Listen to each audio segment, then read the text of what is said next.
Welcome back to another special edition of the Tech Talks Daily podcast, coming to you from the Qualtrics X4 Summit here in Salt Lake City, Utah. And today I'm joined not by one, but two fantastic guests from Atlassian. First of all, we have Emma Crockett, Head of People Insights, and Molly Sands, Head of the Teamwork Lab. And yes, for most of you listening, you'll know that Atlassian has built a reputation for transforming the way that teams collaborate. And with the world of work shifting faster than ever, understanding how to keep teams connected, engaged and productive, whether in the office or remote, has never been more critical. So I caught up with Emma and Molly here on the show floor, and together we're going to share data-driven insights into what makes distributed teams thrive, how organisations can maybe rethink workplace design for the hybrid era, and why the secret to better collaboration is certainly not more meetings, it's smarter communication. So together we're going to explore Atlassian's collaboration. We're also going to explore today Atlassian's research on breaking down information silos, fostering psychological safety, and even an unexpected workplace experiment called the Chief Vibes Officer. And man, that is a job title I would love to have. So whether you're leading a remote team, navigating workplace transformation, or simply curious about what the future of teamwork looks like and the technology involved, you're in for a treat. But enough from me. It's time for me to beam your ears directly to the show floor here at the X4 Summit. So thank you for joining me here at X4 in Salt Lake. Got not one but two great guests joining me today. So can you begin by telling everyone a little about who you are and what you do? Hi, I'm Molly Sands, and I'm the head of the Teamwork Lab at Atlassian. My team is filled with behavioral scientists and transformation experts, and we study the future of work. And so we study teams in Atlassian and outside the organization to understand what the best teams do so we can replicate it. And then we scale that through practices and ways of working to help teams adopt better practices. Awesome. And Emma, can you tell everyone listening a little about yourself too? Sure. Hi, I'm Emma Crockett. Wonderful to be here. I lead our People Insights team at Atlassian, so effectively responsible for measuring the outcomes on all people-related initiatives at Atlassian. So welcome to both of you. You've both been incredibly busy. Yesterday you did a session entitled From Data to Action, Evidence-Based Insights for Distributed Teams. So I've got to ask, how has your X4 experience been so far? Really great so far. It's a really good vibe. The sessions are very informative. It's been wonderful to be here. Yeah, some really great conversations. Lots of people that are thinking so much about employee and customer experience. And it's been really interesting to talk with them and hear about what they're doing in their organizations. And for most people listening, I think Atlassian is known for its data-driven approach to teamwork. But what are some of the biggest insights that you've uncovered recently about managing distributed teams effectively? Because the world's changing, isn't it now? Yeah, the world is changing and it's changing fast. So when we talk about distributed teams, we're really just talking about any time that you're working with people in other locations. And we see consistently in our data that that is the reality for almost all teams today. So whether you're answering emails at home or you're working with a client or a customer that sits in a different office, everyone is doing distributed work. And there's a lot of our old ways of working that we've taken online with us that aren't serving us super well today. And so the more that teams can reinvent how they work and start to adopt new ways to collaborate that are more efficient and more effective and more human, and that's a really, really good thing. And I think a lot of the challenges are not just technical. Collaboration across multiple time zones can create challenges in communication and decision making. Even while we're here at a tech conference, I suspect you're speaking with colleagues and teams around the world and trying to juggle that. So what strategies have you found most effective in improving that information flow? Yeah, so we think really about three things. One is, can we get really clear for everyone across our entire organization about what work matters most? And this really happens through super clear goals and priorities and helping every person in a team explain in the same way what matters and why. And I think that a lot of leaders can think to themselves about, hey, if I asked every person in my team, what of our work is most important, would they say the same thing? And if you're not at that point, try asking people and start having those conversations. And you can get to that place where it's super clear. So we think a lot about clear goals. We also think a lot about how we communicate. And that's a huge opportunity for most organizations. So the more that we can make information openly available and accessible by doing more what we call asynchronous communication. So writing things down, using asynchronous video, putting the important context about our work into places where other people can learn from it. So everyone doesn't have to relearn the same things over and over. That's hugely impactful. And then we also think about how we spend our time together. And so this is a lot of what we've been talking about here at this Qualtrics conference. How do we use the time when we're actually together, not just to talk about work and coordinate all the logistics, but to actually do real creative work together? Fantastic. And Emma, anything that you'd like to add to that at all?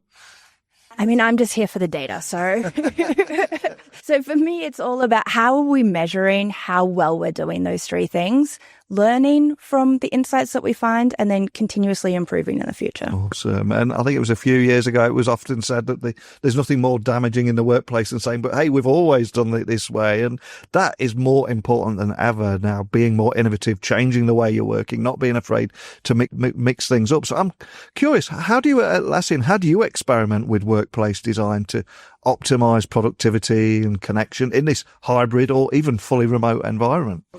Yeah, Emma and I are both big data people, but we really think about approaching designing new ways of working in a really iterative, scrappy, and experimental way.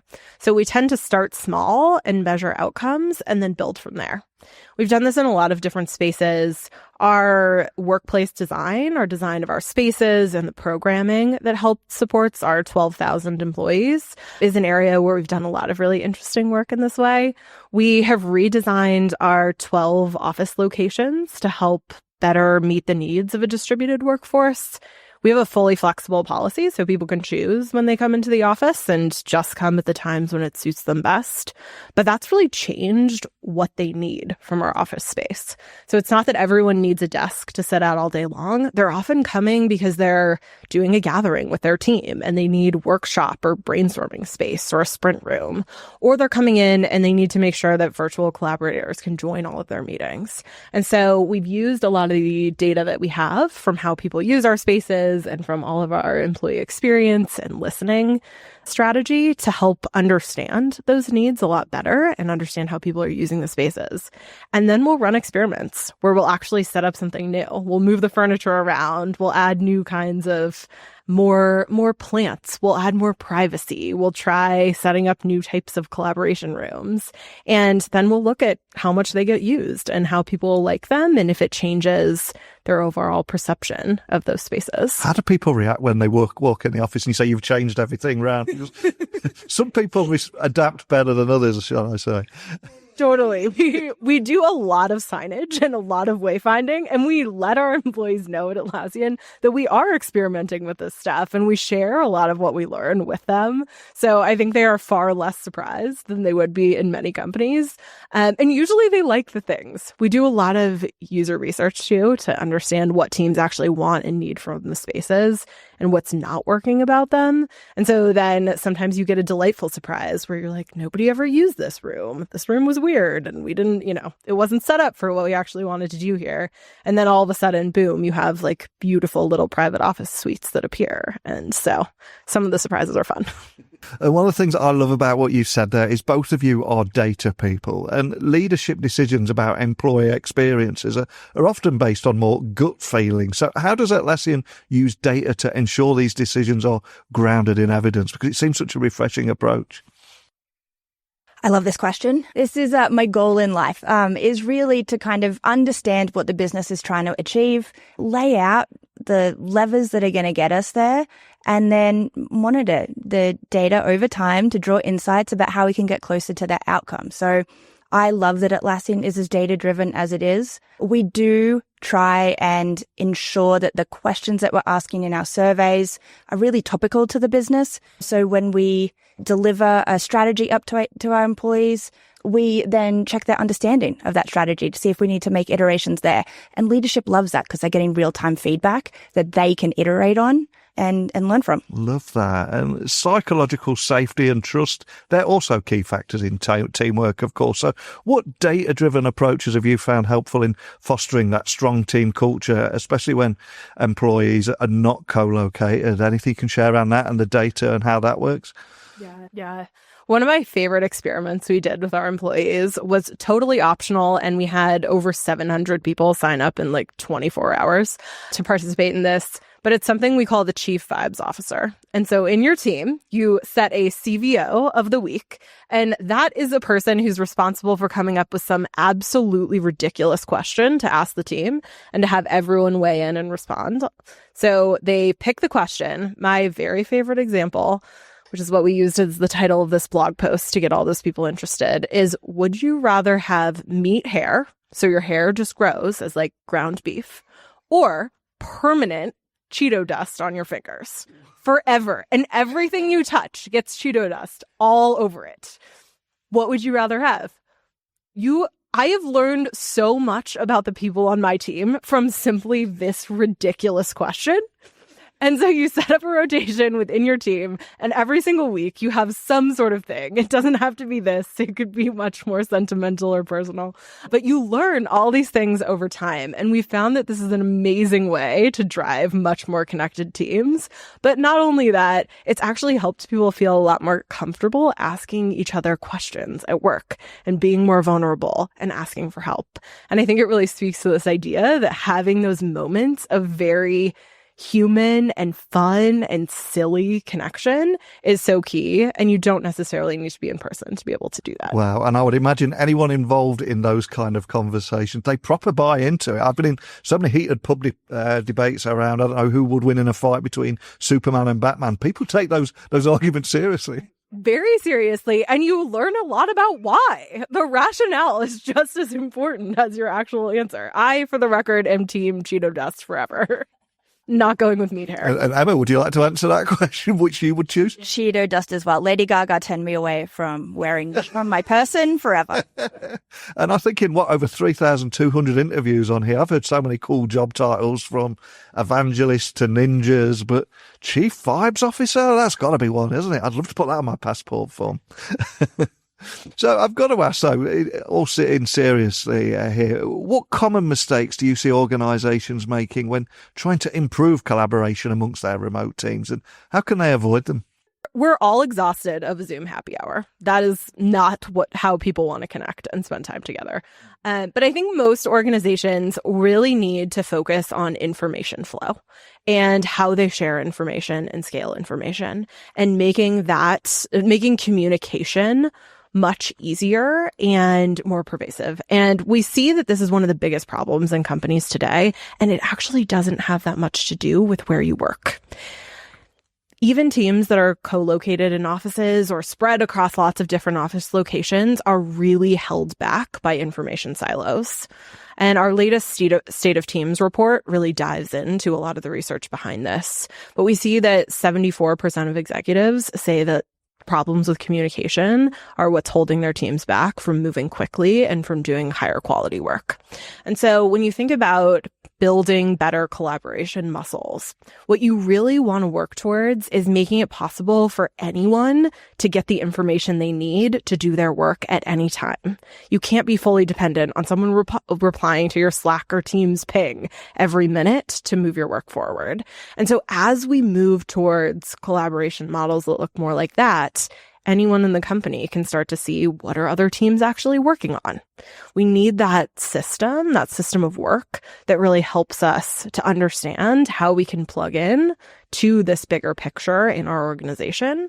And when I talk with leaders about how they're going to equip distributed or remote teams or hybrid teams that are working with people all over the world to do that more effectively, I really anchor on higher transparency, so more information sharing, and then writing things down. And it's not that you need endless documentation. We are all drowning in information and notifications, but you need that high quality information. I need to know where to go to read a brief description of what this project is, or to understand if the person I'm working with on a project actually finished that task, even if they're not there to tell me in person. And that's what starts to really free up organizations and help people spend a lot more time doing the real work. And it's also what's going to help them take advantage of AI. Because AI does not know what you say at the water cooler. It does not know about that random PowerPoint that I did that's on my desktop. It doesn't know. And so the more that you're thinking about how do we build the right systems so information is in predictable places and it's available to our knowledge base, that's when we're going to start to see this amazing ability to get the context you need in a useful way so that you can do what you need to do in the best way. I love the line you used there. AI doesn't know what you talked about at the water cooler. It's so true. Something we so often forget. I think we also forget the role of serendipity as well when we're working around the world in different locations, and those random conversations that you have at a coffee machine or a water cooler. But looking ahead, I'm curious, how do you see the role of people's analytics? How do you see that evolving? And are there any trends that leaders listening should be paying attention to that might help shape the future of work? Yeah. And I mean, look, there's no doubt that AI is going to continue to be changing jobs as we know them in the future. I think what is critically important is that people analytics remains about people. There's a human element to our work that we can't lose, even incorporating new technologies like AI. What do I think is most important outside of that? I'm like a broken record on this one, but I think it's so important to frame the outcomes, understand what you're trying to achieve, tie back to goals if you can, and align your workforce around goals, measure what you're trying to achieve, and then learn from where you are, where you hoped to end up, where you are now, and how to get there in the future. And there is a lot of talk at the moment about people not getting the ROI from their AI investments. And it comes right back to what you're saying here, doesn't it? You need to measure the tangible results, the ROI. You need to be measuring something. Well, yeah, what are you trying to achieve? Are you trying to get time savings? Are you trying to increase collaboration across your workforce and unlock those silos that exist in information sharing? So it all comes back to what are you trying to achieve with AI? And then how are you, measure your progress against that. And you can do that as simply as asking your employees to self-report it. And a question for both of you here. Here at the Qualtrics event, the X4 event in Salt Lake, one of the great things about meeting in person is we get to share ideas and meet people and have conversations with people we wouldn't usually meet. So if you were to take out all those conversations that you've had, including the one in your own session, what are you going to be reflecting on that journey home? I was asked an interesting question, which was, where does employee experience begin and end? And I'm not sure that I have like a super pithy answer for right now, but that is one that I'm going to be reflecting on for a while because it sort of touches everything. And so, you can't sort of conquer the universe and say all of this is my domain, but you need to be in support of your employees and as we adopt new technologies, as we roll out different work practices, as we roll out different technologies, how are we supporting our employees best as we're doing those things? So that's one that I'm going to be thinking about for a while. 100% with you. And Molly, from all those keynotes and breakout sessions, anything that you're going to be thinking about on the way home? Yeah, I think I've had a lot of similar conversations to Emma where we've really been talking about how do we measure and change the employee experience and what does that look like? And how can we approach that in more iterative ways where you can start to show the impact of some of these subtle and simple changes. And so I think I'll be continuing to reflect on ways that we can do that better at Atlassian and what we can learn from all of the incredible people that are doing those things here too. Awesome. And for anybody listening wanting to find out more information about anything we talked about today, we've referenced the report that you mentioned, your session. Equally, you've got the Atlassian event coming up in a few weeks' time too. Where should people go to find out more information? Yeah, definitely checking out our work life blog at Atlassian. We have a lot of our great research reports. Lots of the things we do around more innovative working are available there, including that State of Teams reports. And, you can also find us on LinkedIn. Awesome. Well, I'll have links to everything so people can find you nice and easily. I appreciate how busy you are dashing around the event at the moment, but just thank you for sitting down with me and sharing your insights. Yeah, thanks so much for having us. Thank you for having us. Wow, an absolute masterclass there in modern teamwork, collaboration and data-driven decision-making. So a big thank you to Emma Crockett and Molly Sands from Atlassian for sharing their insights with me today. From tackling the challenges of distributed teams to redefining workplace design and fostering stronger connections, I think it's clear that the future of work isn't just about where we work, but how we work together. And one of my big takeaways is the need to rethink communication, making information more accessible, embracing async collaboration, creating spaces, both digital and physical, spaces that actually support how teams operate today, not the way we used to work. And of course, more than anything, I'm going to be thinking about that Chief Vibes Officer experiment. I love that job title. And if that doesn't spark some fun in your workplace, I'm not sure what will. So if you want to explore more of Atlassian's research, remember, check out their State of the Teams report, which I will link to, and their work-life blog. And as always, love to hear your thoughts. How is your team adapting to the changing world of work? And what tech tools are you using? Please drop me a message at techblogwriteroutlook.com, LinkedIn, X, Instagram, just at Neil C. Hughes. But until next time, keep innovating, keep collaborating, and keep questioning that status quo. Speak with you all again tomorrow. Bye for now.